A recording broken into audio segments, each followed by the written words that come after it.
नमस्कार प्रेक्षकांनो, मालिकेच्या आजच्या भागामध्ये आपल्याला पाहायला मिळणार आहे की सायली, मधुभाऊ आणि अर्जुन हे तिघ जण आता प्रियाच्या रूममध्ये गेलेले आहेत आणि प्रियाच्या रूममध्ये शोधाशोध करत आहेत। तेव्हा मधुभाऊंना प्रियाच्या रूममध्ये एक सूटकेस मिळालेली आहे आणि त्या सूटकेसमध्ये मधुभाऊ पाहतात तर त्यांना धक्का बसतो, कारण त्या सूटकेसमध्ये त्यांना एक गाठोडं दिसत आहे आणि ते गाठोडं म्हणजेच मधुभाऊ आश्रमामध्ये ठेवायचे त्यामध्ये मुलांच्या जेव्हा ते आलेले असायचे त्यावेळेच्या ज्या वस्तू असायच्या त्या सगळ्या वस्तू ठेवलेल्या असायच्या आणि त्या गाठोड्यामुळं पुन्हा जर मुलं मोठी झाली आणि त्यांचे पॅरेंट्स त्यांना शोधत आले तर ओळख पटवायला सोपं जाईल या उद्देशाने ते सगळं ठेवलेलं असायचं। परंतु इकडे आता मधुभाऊंना प्रियाच्या त्याच गाठोड्यामध्ये एक फोटो सापडतो आणि मधुभाऊ म्हणतात हा तर सायलीचा लहानपणीचा फोटो आहे। मग सायलीच्या या फोटो बरोबर प्रिया नक्की काय करत आहे हा प्रश्न आता मधुभाऊंना पडलेला आहे आणि मधुभाऊ मात्र विचारात पडलेले आहेत। त्याचवेळी सायली पण मधुभाऊंकडे पाहत आहे। मधुभाऊंना आता खात्री पटलेली आहे की हा फोटो सायलीचा आहे आणि प्रियाचं एवढं तर प्रेम उतू जात नाहीये की प्रिया सायलीचा फोटो स्वतःकडे ठेवेल अगदी प्रेमाने, असं तर नाहीये। म्हणजे या सगळ्या मागे प्रियाचं काहीतरी कारस्थानच असणार आहे। ही गोष्ट मधुभाऊंच्या चांगलीच लक्षात आलेली आहे। त्यानंतर आजच्या भागाला आपण सुरुवात करणार आहोत। प्रिया ही दारू पिऊन येणार आहे आणि घरी मोठा राडा होणार आहे आणि प्रिया स्वतःच्या तोंडाने स्वतःच्या गुन्ह्याची कबुली देताना आपल्याला पाहायला मिळणार आहे। तर हे सगळं कशा पद्धतीने होणार त्यासाठी हा व्हिडिओ शेवटपर्यंत पहा। तर इकडे आता प्रताप आलेला असतो। पूर्णाची म्हणत असते की काय झालंय रे प्रताप, काही प्रॉब्लेम तर नाहीये ना? तेव्हा प्रताप सांगू लागतो की नाही पूर्णाई, तसं काही झालेलं नाहीये। तेव्हा प्रताप म्हणतो म्हणजे नक्की काय म्हणायचंय? तेव्हा पूर्णाजी म्हणते की अगं एक कोणती तरी केस होती ना आणि त्या केसमध्ये तो हरलेला आहे आज, त्याच्यामुळे तो डिस्टर्ब आहे। तेव्हा पूर्णाजी म्हणते की ठीक आहे, मग मी जाऊन आराम करते, असं म्हणत पूर्णाजी तिच्या रूममध्ये जायला निघते। इकडे महिपत जाम खुश असतो। आता आपल्या लेकीसाठी काय आणू आणि काय नको असं महिपतला झालेलं असतं। साक्षी मात्र विचार करत असते। महिपतने जे जे सांगितलेलं आहे ते त्याच्या नोकरांनी सगळं आणून ठेवलेलं असतं। जंगी अशी पार्टीची तयारी सुरू झालेली असते आणि महिपत त्यांना सांगत असतो। त्या पद्धतीनं महिपत सर्व गोष्टी बोलत असतो आणि साक्षीला जे हवं आहे त्या गोष्टी तो सगळ्या मागवून घेत असतो आणि त्याचबरोबर त्याचं असं म्हणणं असतं की माझी लेकी आलेली आहे आणि माझ्या लेकीला काहीही कमी पडायला नको आहे, असं महिपतचं म्हणणं आहे। त्याचबरोबर इकडे साक्षीला मात्र आठवत असतं जेलमधलं मला मारू नका, मला मारू नका, मी काही नाही केलेलं, मी सगळी कामं करते, मी टॉयलेट पण साफ करते, मी ह्या सगळ्या भिंती धुवून घेते, मला मारू नका, असं साक्षी ओरडत असते। म्हणजे साक्षीला आता ट्रॉमा बसलेला आहे त्या जेलमधला आणि महिपत इकडे साक्षीला म्हणत असतो की अगं साक्षी, तुला ते तसलं कुरकुरीत काय आवडतं ग, ते सांगतो आणायला मी, असं महिपत बोलत असतो। परंतु साक्षी मात्र काही बोलत नसते। महिपत ड्रायफ्रुट्स आणि दारूचा ग्लास घेऊन साक्षीकडे येतो आणि साक्षीला म्हणू लागतो की हे घे। परंतु साक्षी मात्र म्हणत असते की मला नको आहे हे। साक्षीला काय होतंय ना हे साक्षीला स्वतःलाच कळत नसतं आणि साक्षी मात्र खूपच घाबरल्यासारखी करत असते। महिपत मात्र साक्षीकडे पाहत असतो। महिपतच्या लक्षात आलेलं असतं की साक्षी कोणत्या तरी प्रॉब्लेममध्ये अडकलेली आहे। महिपत साक्षीला म्हणतो की चल चल तू काय झाले बघूया। तेव्हा साक्षी म्हणत असते नको, मला, मी सगळं साफ करते, मला मारू नका। महिपत म्हणत असतो अरे बाळा असं काय करतेस, तू आपल्या घरी आहे, जा बरं रूममध्ये आराम कर, मी नंतर बोलवतो, असं म्हणत साक्षीला रूममध्ये जायला सांगतो। साक्षी जोरात किंचाळत असते, ओरडत असते। इकडे अर्जुन आता रूममध्ये आलेला असतो। सगळ्या ट्रॉफी सगळे सर्टिफिकेट्स असतात ते हातात घेऊन पाहत असतो, कारण बेस्ट एम्प्लॉई म्हणजे बेस्ट ॲडव्होकेट असा अवॉर्ड त्याला मिळालेला असतो। वेगवेगळ्या संघटनांकडून अवॉर्ड मिळालेले असतात। सगळ्या मोठमोठ्या केसेस ह्या अर्जुन सुभेदारने चुटकीसरशी सोडवलेल्या असतात आणि त्याचे हे अवॉर्ड अर्जुन सुभेदारला मिळालेले असतात। एक एक ट्रॉफी हातात घेऊन तो पाहत असतो, त्याचे सर्टिफिकेट्स पाहत असतो। तेव्हा मात्र त्याला वाईट वाटत असतं की आज एवढी साधी केस होती आणि आपण याच्यामध्ये हरलेलो आहोत, कारण अर्जुनने खूप कष्टाने तिथे त्या साक्षीलाच जेलमध्ये पाठवलेलं होतं, पण आज ती साक्षी बाहेर आलेली असते। इकडे सायली आलेली असते आणि सायली अगदी पहिलं जसं केस मधुभाऊंची होती आणि वेगवेगळ्या वकिलांकडे ती जायची, आता अर्जुनला या सगळ्यातून बाहेर तर काढलं पाहिजे, त्याच्यामध्ये पुन्हा कॉन्फिडन्स जमा केला पाहिजे, यासाठी सायलीचे प्रयत्न चालू असतात। सायली हात जोडते, वकील साहेब, माझ्या वडिलांची केस घ्या ना, त्यांनी खून नाही केलेला। अहो तुम्हाला सांगितलं ना, वेळ वाया घालवू नका, तुम्ही ॲडव्होकेट अर्जुन सुभेदार यांच्याकडेच जा, ही केस तेच घेऊ शकतात। तेव्हा सायली पुन्हा दुसऱ्या वकिलांकडे जाते, प्लीज सर, प्लीज माझ्या वडिलांची केस घ्या ना। अहो तुम्ही कशाला आमचा वेळ वाया घालवताय, ही केस फक्त ॲडव्होकेट अर्जुन सुभेदारच लढू शकतात। तुम्ही त्यांच्याकडेच जा. त्यांच्याशिवाय दुसरा कोणीच वकील ही केस घेऊ शकत नाही. आणि सायली इथे डबल पात्र करत असते, म्हणजे वकिलांचं पण बोलणं बोलत असते आणि स्वतःचं असं तिचं चाललेलं असतं. अर्जुन तिच्याकडे पाहत असतो. इकडे आपल्याला पाहायला मिळतं की साक्षी आता रूममध्ये आलेली आहे. ती घाबरलेली आहे, अगदी वेड्यासारखी करत आहे, वेडचाळे तिचे सुरू झालेले आहेत आणि मग साक्षी जी वागत आहे त्याच्यामुळं इकडे महिपत आलेला आहे. महिपत तिच्याकडे येतो आणि म्हणतो, काय झालं बाळा? आणि असं म्हणत साक्षीच्या खांद्यावरती हात ठेवतो.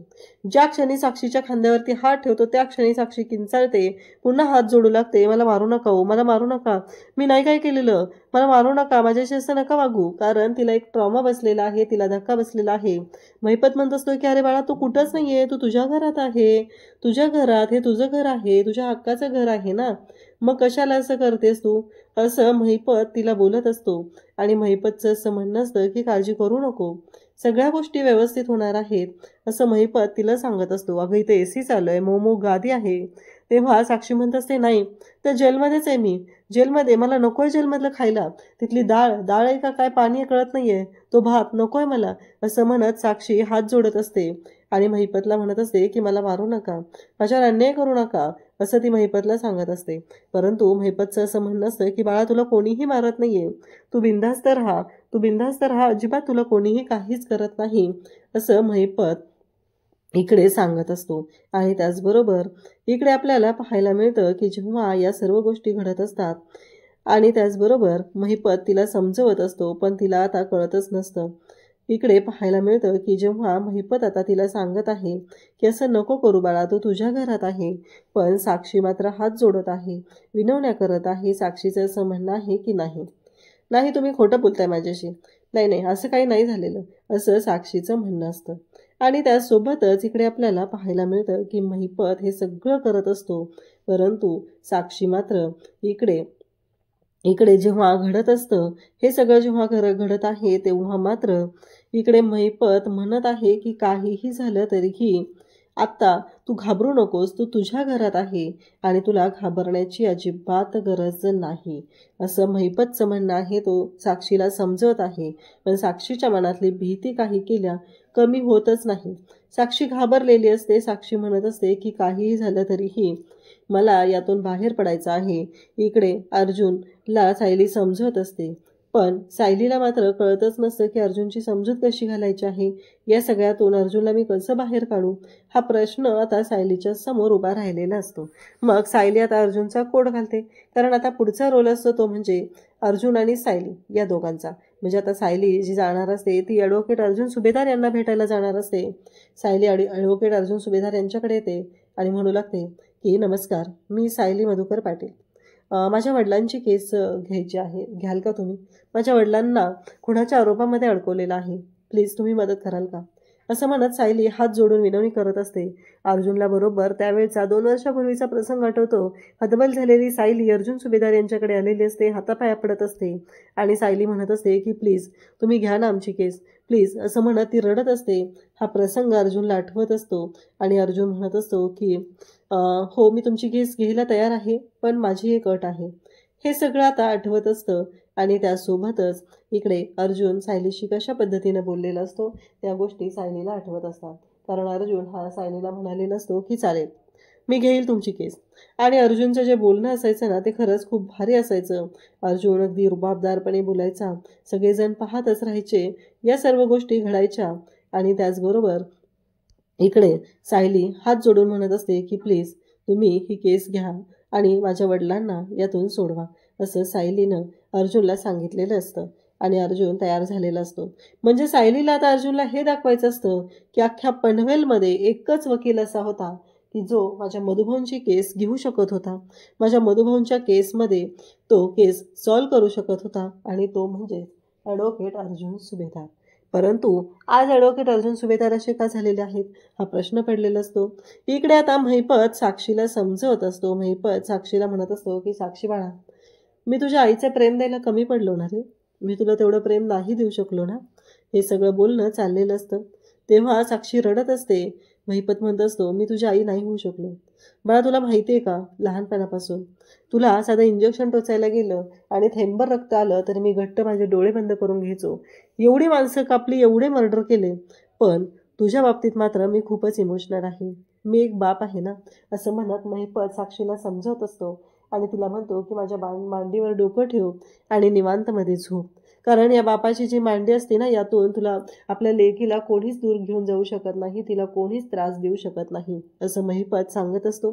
त्यानंतर इकडे आपल्याला पाहायला मिळतं की सायली ही अर्जुनला समजवत असते. आता तिचं काम समजवायचं काम झालेलं असतं आणि त्यानंतर सायली जी आहे तो कोट आहे तो कोट काढते आणि मग बोलू लागते. त्यानंतर इकडे आपल्याला पाहायला मिळतं की जेव्हा या सर्व गोष्टी घडत असतात तेव्हा मात्र इकडे सायली अर्जुनला समजवत आहे, अर्जुनला म्हणत आहे की हे फोटो, ह्या न्यूज, त्याचबरोबर या बातम्या, हे सगळं पाहिलं का तुम्ही? तुमच्या लक्षात येते का हे सगळं काय आहे? असं म्हणत सायली अर्जुनशी बोलत असते. अर्जुनला म्हणत असते की ही केस एका सीईओला खुनाच्या आरोपातून सोडवलेलं. कुणी सोडवलं होतं? ॲडव्होकेट अर्जुन सुभेदार यांनी. ॲडव्होकेट अर्जुन सुभेदार यांनी एका क्षणाचाही विलंब केला नव्हता. ही केस हातात घेतलेली होती. ही ट्रॉफी बघितलं ना, एका सैनिकाच्या पत्नीला तुम्ही वाचवलेलं एका मोठ्या गोष्टीतून.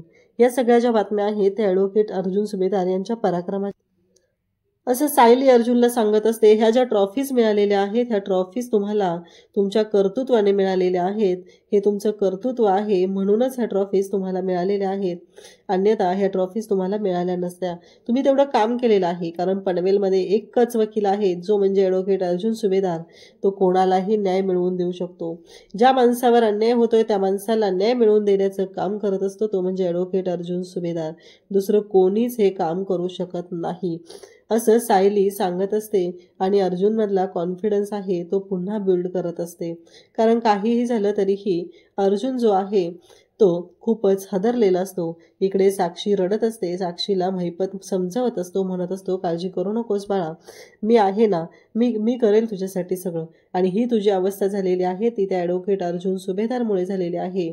त्याला तर मी सोडत नसतो, असं इकडे महिपत सांगत असतो. आणि साक्षीला स्वतःच्या मांडीवरती झोपवतो आणि तिला शांत करत असतो. ॲक्च्युली आता साक्षीला जो ट्रॉमा बसलेला आहे त्यामुळं हा सगळा त्रास तिला होत आहे.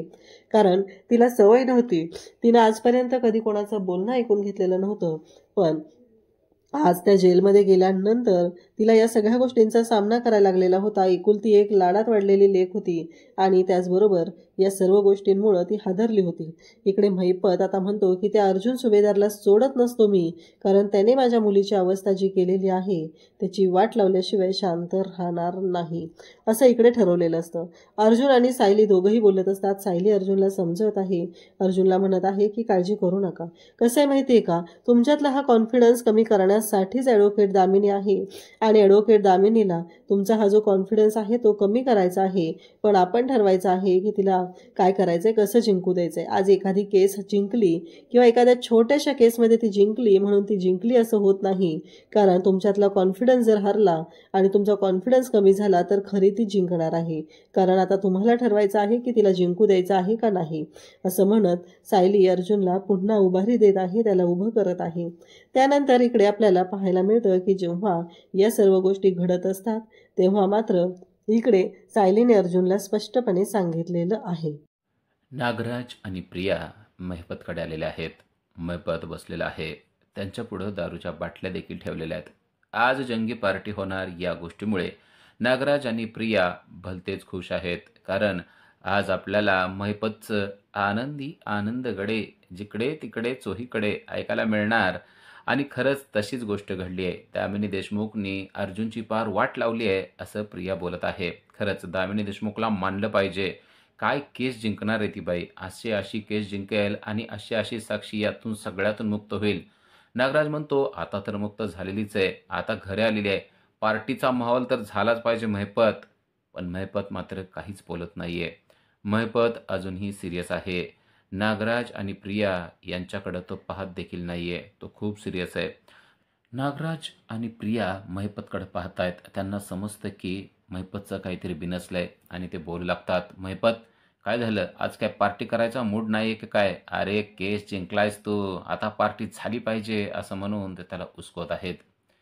इकडे आता अर्जुनला खूप समजावून सांगितलं तरी अर्जुन ऐकत नाहीये. म्हणून सायली आता रूमच्या बाहेर चाललेली असते. तेव्हा अर्जुन तिला थांबवतो आणि म्हणतो थांबा सायली, तुम्ही जे बोलतायत ते मला पटतंय. दामिनी देशमुख माझा कॉन्फिडन्स घालवत आहेत ही गोष्ट आता माझ्या लक्षात आलेली आहे आणि तोच मी जाऊ द्यायचा नाहीये. कारण रणांगणामध्ये अर्जुनाने जर का शस्त्र टाकून दिले असते तर तो कधीच महाभारत जिंकला नसता. पूर्णाजी देखील मला अर्जुनाची आणि कृष्णाची गोष्ट नेहमी सांगायची. ती मला सांगायची की कशाप्रकारे अर्जुनाने शस्त्र टाकून दिल्यावर कृष्णाने त्याला भगवद्गीता सांगितली आणि कशाप्रकारे त्याने हे सगळं करून मग महाभारत जिंकला. मला तुम्ही समजावून सांगताय ती गोष्ट आता पटायला लागलेली आहे. मी माझा कॉन्फिडन्स अजिबात घालवणार नाही. मी तर असं म्हणेल की आता दुप्पट ताकदीनं मी लढणार आहे, असा विश्वास अर्जुनमध्ये आलेला पाहून सायलीच्या चेहऱ्यावर देखील स्मितहास्य आलेलं आहे. सायलीला समजलंय की आपण जे अर्जुनला समजावून सांगत होतो, जे सांगत होतो ते त्याला आता चांगल्या पद्धतीनं पटलेलं आहे आणि अर्जुन देखील सायलीला सांगतोय, आता डबल ताकदीनं लढायचं आहे. आत्ताच्या आत्ता तुम्ही मधुभाऊंकडे जा आणि त्यांना म्हणा की मी बोलवलं आहे. तेव्हा सायली म्हणते, कदाचित ते झोपलेले असतील. अर्जुन म्हणतो, बघा एकदा तुम्ही. सायली म्हणते, ठीक आहे, मी जाऊन बघून येते. पण खरंच तुम्ही जर का आता दुप्पट ताकदीने लढणार असाल ना, तर आपण केस जिंकणार म्हणजे जिंकणार, असं ते अर्जुनला म्हणते आहे. तेव्हा अर्जुन देखील खुश होतो आणि म्हणतो, आता लढायचं ते जिंकण्यासाठीच आणि अर्जुन कधीच हरत नसतो हे मला माहिती आहे. कारण ते तुम्हीच आत्ता मला शिकवलेलं आहे. त्यामुळं आता तुम्ही निश्चिंत राहा. तुम्ही दिलेला आत्मविश्वास अगदी केस संपेपर्यंत माझ्या चेहऱ्यावरून आणि माझ्या कामातून जाणार नाही, असं अर्जुन आता सायलीला बोलू लागलेला आहे. अर्जुनचं ते रूप पाहून सायली देखील खुश झालेली आहे. कारण इतका वेळ सिरियस असलेला अर्जुन आता चक्क स्मितहास्य करत आहे आणि त्याच्या चेहऱ्यावरचं ते स्मितहास्य पाहून सायलीला समजलंय की आपण अर्जुनला अगदी योग्य वेळेला योग्य ती गोष्ट सांगितलेली आहे. कारण आत्ता तीच गोष्ट सांगणं त्याला गरजेचं होतं. आत्ता जर का अर्जुनच्या मनातील कॉन्फिडन्स गेला असता तर कदाचित पुढच्या वेळेस दामिनीच्या समोर उभारताना त्याला खूपच वाईट वाटलं असतं किंवा तो तेवढ्या ताकदीनं लढू शकला नसता. ते अर्जुनला सांगते की आता फक्त आपल्याला लढायचं आहे. सत्य तर आपल्याच बाजूला आहे. जिंकणार तर आपणच आहेत. सत्य पराजित हो सकता है, लेकिन परास्त नहीं, असं ते अर्जुनला समजावून सांगते आणि अर्जुनला सायलीची एक ना एक गोष्ट पटत आहे. अर्जुन म्हणतो, आता आपल्याला नव्याने खेळी खेळायला पाहिजेत आणि त्यासाठी तुम्ही आत्ता मधुभाऊंना बोलवून घेऊन या. सायली म्हणते, कदाचित ते झोपलेले असतील. मी जाऊन बघून येते आणि त्यांना घेऊन येते, असं म्हणून सायली आता अर्जुनपासून मधुभाऊंकडे गेलेली आहे. तर इकडे पार्टीचा माहोल काय अजून तयार झालेला नाहीये, कारण महिपत सिरियस आहे. महिपत नागराज आणि प्रियाला सांगतोय की कशाप्रकारे साक्षीच्या डोक्यावर मोठा सदमा बसलेला आहे. साक्षी जेलमध्ये होते त्या गोष्टीचा तिच्या डोक्यावर भयानक सदमा बसलाय आणि त्यामुळं ती रडतेय, ती चिडतेय आणि वेड्यासारखं करायला लागलेली आहे. या गोष्टीचा मला खूप त्रास होतोय. खरं तर आज पार्टी करायला पाहिजे होती, पण साक्षीचं ते सगळं रूप पाहून मला खूपच वाईट वाटायलंय, असं तो नागराज आणि प्रियाला सांगतोय. तेव्हा नागराज आणि प्रिया म्हणतात, अरे एवढं तर होणारच ना. आता ती पोरगी कधी जेलमध्ये नाही गेलेली. तोंडात सोन्याचा चमचा घेऊन जन्मलेली तुझी पोरगी जेलमध्ये राहिली म्हणल्यानंतर तिला त्रास होणारच ना. महिपत म्हणतो, इतके दिवस जेलमध्ये राहिले. आत्ताचं तिचं जेलमध्ये राहणं हे पहिलं आणि शेवटचं होतं. यानंतर मी तिला जेलमध्ये राहू देणार नाही, असं तो सांगतोय. तर प्रिया देखील म्हणते, तिला कसं ना सवय नाहीये. मी कसेही कुठेही वाढलेली आहे. त्यामुळं मला असं काय वाटत नाही. मी जरा वाईट दिवस काढलेले आहेत, पण साक्षीनं वाईट दिवस नाहीत ना काढलेले. त्यामुळे तिला या सगळ्या गोष्टीचा त्रास होत असणार आहे. पण हे दिवस निघून जातील. तिला समजावून सांगा, आता पार्टीचा माहोल आहे. खरं तर आज मला तुमच्याबरोबर बुजभर का होईना दारू प्यायची आहे, असं प्रिया त्या दोघांना सांगत आहे. नागराज म्हणतो, माझ्या साक्षीचं मला काहीतरी करावं लागणार आहे. मला तिला या सगळ्यातून बाहेर काढावं लागणार आहे. नागराज म्हणतो, महिपत, अरे काय टेन्शन घेऊन बसलाय? निघणार ना ती पण बाहेर. आता पार्टी करायची का नाही ते सांग. आम्हाला ना तुझं गाणं ऐकायचं आहे, ते आनंदी आनंदगडे जिकडे तिकडे चोहीकडे, ते गाणं ऐकण्यासाठी खास आम्ही आलेलो आहे. प्रिया म्हणते, हो मी देखील ऐकणार आहे आणि मी देखील आज तुमच्याबरोबर दारू पिणार आहे. नागराज म्हणतो, तू आणि आमच्याबरोबर पिणार? प्रिया म्हणते, मग काय झालं नाही प्यायला? अहो तुम्ही पिऊ शकता तर मी पण पिऊ शकते. हां, पण मी काय तुमच्या एवढी जास्त पिणार नाही बरं का. मी आपलं थोडंसं बुजभर फक्त दारू पिणार आहे. पण आज मी सेलिब्रेशन मात्र छान करणार आहे. कारण अर्जुनचा तो पडलेला चेहरा पाहून मला खूपच आनंद झालेला आहे. आज अर्जुन केस हरला या गोष्टीचा कितीतरी आनंद मला झाला आहे आणि त्यामुळं आज आपण दारू पिऊन जंगी सेलिब्रेशन करणार, असं प्रिया सांगते. या दोघांचं बोलणं ऐकून आता महिपतला देखील थोडासा आनंद झालेला आहे आणि महिपत म्हणतो, आता गाणं एकच गायचं, आनंदी आनंद गडे, अर्जुनला चारू खडे. असलं महिपतचं एक वेगळं आणि विचित्रच गाणं आहे. पण आता महिपतला सहन करण्याशिवाय नागराज आणि प्रिया यांच्याकडं पर्याय नाहीये. ते दोघे देखील म्हणतात, ठीक आहे, ते गाणं, आनंदी आनंद गडे, अर्जुनला चारू खडे, काही म्हण, पण महिपत तू असल्याशिवाय पार्टीला मजा नाही. आता पार्टी झालीच पाहिजे, पटापट बुज उघडा आणि पटापट ग्लास भरा असं म्हणून ते महिपतला दारू पिण्यासाठी उकसवत आहेत. महिपत देखील त्यांना सांगतोय, आज जंगी सेलिब्रेशन आपण करायचं आणि आता महिपतचा देखील मूड अगदी सेलिब्रेशनचा झालाय. त्या अर्जुनचा बदला घेतल्याचं सेलिब्रेशन तर झालंच पाहिजे, असं महिपत आता नागराज आणि प्रियाला म्हणतोय. इकडे मधुभाऊ बागेमध्ये इकडं-तिकडं फिरत आहेत. मधुभाऊंना त्यांच्या घरची आठवण येते, म्हणजेच आश्रमाची आठवण येत असते. तिकडून तोपर्यंत सायली आलेली असते. ती खरं तर त्यांनाच बोलवायला आलेली असते आणि ती मधुभाऊंना म्हणते, "मधुभाऊ तुम्ही झोपला नाहीत?" मधुभाऊ म्हणतात, "काय करायचं? अगं झोपच येत नाहीये. नुसतं या कुशीहून त्या कुशीवर होत होतो. आज कोर्टामध्ये जो प्रकार झालाय ना, त्या सगळ्या गोष्टीनं मी पुरता हादरून गेलोय. लोक किती खोट्याचा आधार घेतात ना, या गोष्टीच मला पटत नाहीत. चक्क ती खोटं बोलते आणि त्या पवार वकिलावर तिनं सगळं आणलंय आणि आता ती त्यातून सुटलेली आहे. अर्जुनला तर या गोष्टीचा किती त्रास झाला असेल ना." सायली म्हणते, "त्यांना तर खूप त्रास झालेला आहे. मी त्यांना खूप समजावून सांगितलं, पण आता त्यांना समजतंय की आपण ही केस हारणार तर नाहीतच, पण आपला कॉन्फिडन्स घालवण्यासाठी दामिनीनं हे सगळं केलेलं आहे." तेव्हा मधुभाऊ म्हणतात, "तू आहेस ना, तर मला वाटतंय काहीच टेन्शन नाही. तू त्यांना नक्की चांगलं समजावून सांगितलं असणार आणि तू समजावून सांगितल्यावर ज्याला समजत नाही त्यालासुद्धा चांगलं समजतं आणि ते तर अर्जुन वकील आहेत. त्यांना तर तुझ्या अगदी सगळ्या गोष्टी पटतात. खरंच सायली, तू माझी मुलगीच नाही या गोष्टीचा मला खूप खूप अभिमान वाटतो." त्याचबरोबर मधुभाऊ म्हणतात, "तुला आपल्या आश्रमाची आठवण येते का गं?" तेव्हा तिला देखील आश्रमाची आठवण येऊ लागते. कारण आश्रमाच्या दारामध्ये आंब्याची झाडं होती. त्या आंब्याला आता आंबे लागले असतील का गं? आणि आंबे लकडून गेले असतील का? असं मधुभाऊ बोलत असतात. तेव्हा सायलीला देखील आश्रमाच्या आठवण येत असतात. सायली म्हणते, "मधुभाऊ, आता मला देखील त्या गोष्टीची आठवण येते, पण आता तो विषय काढण्याची गरज नाही. कारण त्या गोष्टीमुळे आपल्याला त्रास होतो ना, तर आपण कशाला त्या गोष्टी बोलत बसायच्या?" मधुभाऊ म्हणतात, "तुझं बरोबर आहे. पण मला ना सगळ्या गोष्टी आठवतात. ती आंब्याची झाडं, ती गुलाबाची फुलं, काय झालं असेल त्यांचं? सुकले असतील का अजून असतील व्यवस्थित? आपल्याला तिथं जाता सुद्धा येत नाही." सायली म्हणते, "बरं ते सगळं जाऊ द्यात. मधुभाऊ, तुम्हाला ना अर्जुन सर बोलवत होते हे सांगायला मी आलेले होते." मधुभाऊ म्हणतात, "मला कशाला बोलवतायत?" तेव्हा तिने सांगितलंय, की आपल्याला या केसवर पुन्हा एकदा जरा बारकाईने विचार करायचा आहे आणि साक्षी प्रियाविरोधात काही पुरावे मिळतायत का हे आपल्याला पाहायचंय. कारण साक्षी आणि प्रिया यांचे पहिल्यापासून संबंध आहेत हे अर्जुनने आता सिद्ध केलेलं आहे जवळ-जवळ. पण त्यासाठी त्यांना तुमची मदत पाहिजे. तर इकडे आता पार्टीचा माहोल चांगला रंगलेला आहे. सगळेजण दारू पिऊन टूल झालेले आहेत. नागराज, महिपत आणि प्रिया देखील भरपूर दारू पिलेले आहे. महिपत त्यांना सांगतोय, की आज खरंच आनंदाचा दिवस आहे. आज मला खरंच खूप आनंद झालाय. माझी पोरगी घरी आलेली आहे. आता तिला जरा बरं नाहीये, पण ती नक्कीच बरी होईल आणि एकदा का ती बरी झाली, की मग बघा अजून नुसती पार्टीच पार्टी आणि जोपर्यंत दामिनी देशमुख आहे ना, तोपर्यंत तर पार्ट्या होणारच. अमर रहे, अमर रहे, दामिनी देशमुख अमर रहे, असे काही तो घोषणा देऊ लागलेला आहे आणि दारू पिऊन ते टूल होऊन पडलेले आहेत. प्रिया देखील दारू पिलेली आहे आणि ती महिपत आणि अर्जुनकडे पाहते. ते दोघं दारू पिऊन अक्षरशः लोड होऊन पडलेले आहेत आणि आता ती म्हणते, "ठीक आहे, आता घरी जाण्याची वेळ आलेली आहे." असं म्हणून प्रिया आता घरी चाललेली आहे. इकडे सायली आणि अर्जुन आणि मधुभाऊ एकत्र आलेले आहेत. सायली, अर्जुन एकत्र येऊन मधुभाऊंना म्हणतायत, की आपल्याला पुरावे जमा करणं गरजेचं आहे. पण आता त्यासाठी काय करावं ते अजून समजत नाहीये. मधुभाऊ म्हणतात, "तुम्ही सांगा काय करायचं ते, आपण तसं करूया." आणि तेव्हा अर्जुनने पर्याय काढलाय. प्रिया ज्याप्रमाणे आपल्याशी वागते ना, त्याचप्रमाणे आपण पण वागायचं. आपण तिच्या रूममध्ये जाऊन पुरावे जमा करायचे. तेव्हा सायली म्हणते, "आपण तिच्या पातळीवर उतरलं नाही पाहिजे." मधुभाऊ म्हणतात, "तिच्या पातळीवर उतरूनच आपल्याला काम करणं गरजेचं आहे." मधुभाऊंना देखील अर्जुनचं पटलेलं आहे म्हणल्यानंतर मधुभाऊ, अर्जुन आणि सायली आता तिच्या रूममध्ये गेलेले असतात आणि त्यांनी झाडाझडती करायला सुरुवात केलेली असते. कारण अजून अश्विन आणि प्रिया आलेले नसतात.